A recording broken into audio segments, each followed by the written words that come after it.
Many businesses see attentive, personal customer service as key to their business success. Any dialogue with a customer can potentially improve that customer's perception of the company. Furthermore, treating your customers well and getting to understand their needs can lead directly to more business. A company in the UK banking sector that prides itself on its customer service is Halifax Bank of Scotland, known as hbos.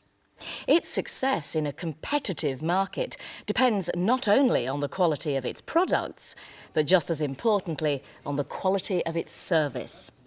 We asked Andrew Dayton, Head of Service for the Telephone and Internet Banking Division of hbos, to tell us about the business and its relationship with its customers.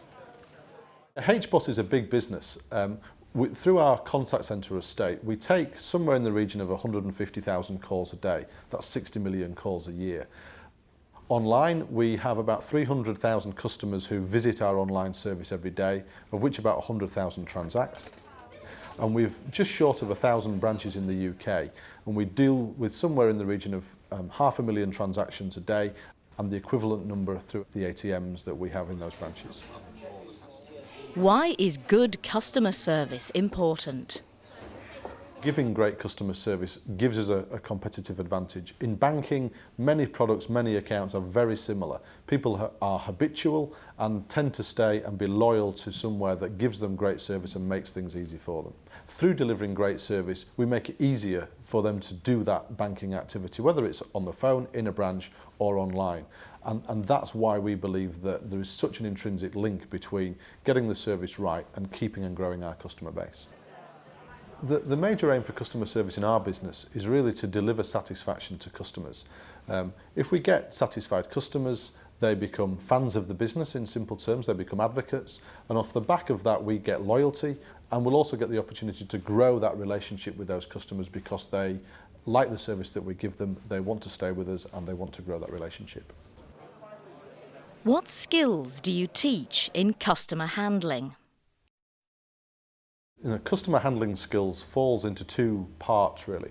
One is clearly the knowledge, both of products, procedures, so that our colleagues can take ownership for customers, that is take responsibility and do what the customers are looking to get done. And secondly, there are some more behavioural skills that we train, such as body language, being friendly with customers, understanding perhaps the signals that customers are giving us in terms of what it is that they want to get done. In banking, active listening is really important. There are obviously different skills in active listening, whether you're talking to somebody face to face or you're talking to them over the telephone. There are other visual signals that you can pick up on face to face, which I guess help in terms of active listening and really trying to understand what a customer wants. Some of our interactions with customers are quite lengthy when they come in to open accounts, so it's really important that you use your active listening skills to encourage the customer to talk, to give them feedback and perhaps play back some of the words that they're using that reinforce your understanding of what they are saying to you. I think for a telephone agent, active listening, it's really important to play back to the customer what you've heard. Obviously you don't have some of those other signals, so perhaps summarising at the end of calls, your understanding of what the customer is trying to say and is trying to do is important so that we're both talking about the same thing and really using their active listening skills well. How do you measure the success of your customer service?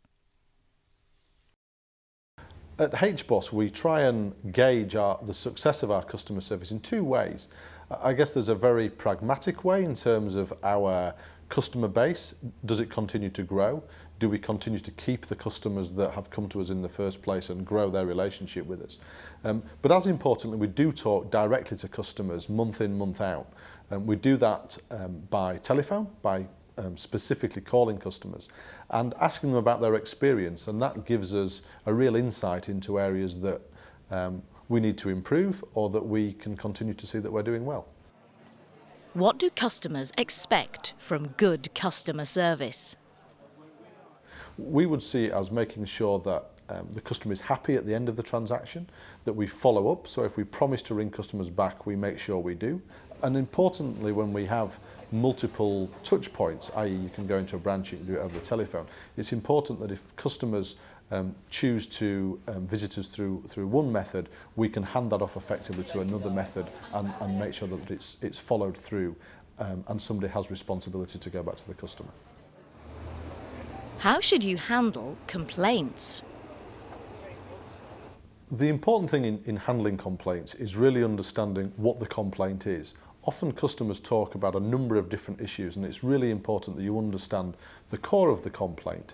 It's also important that when you go back to the customer, you've answered every single thing that they have complained about. An important issue for us in dealing with telephone complaints is listening properly, so you really understand what the customer is complaining about and giving them time to talk. It's important that we let customers talk about their complaint in its entirety and not try and interrupt and deal with it piece by piece. Slightly different in branches where you have more signals and perhaps customers want answers as they go through their complaint.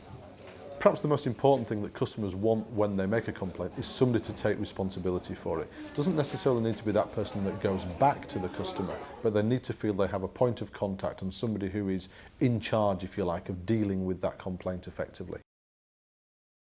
How do you see customer service changing in the future? I think customer service will, to some extent in banking, be the battleground on which banking is fought over the forthcoming years. Products are increasingly easy to copy. People are the difference in terms of how we deliver those products and that experience for customers. So I don't see it as changing. I just think it will become ever more important because that's where customers will take their business and give their loyalty.